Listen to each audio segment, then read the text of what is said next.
တနိုးနဲ့ညီလာခံစီပကွက်သားတို့ရဲ့လက်၌အတီးနောင်ကြိုတင်ငါခေါ်ဆောင်သည်ကျွန်တော်မျိုးရောက်ရှိခါစားပြီ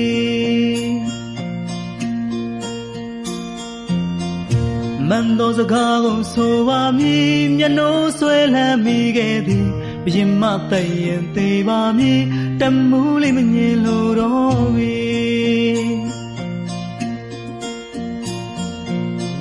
အသက်ကောင်းသူမို့ဒါတောင်းခြင်းမဟုတ်ပါပြီ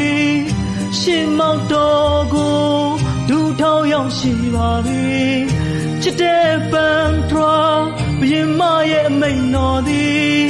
အချင်းငတ်တကောင်ကိုလောင်ချိုင်းမှလွတ်စေသည်ဖြောင်းမတ်တဲ့နှလုံးသားသည်သူရဲ့ကောင်းစကားကပါတည်း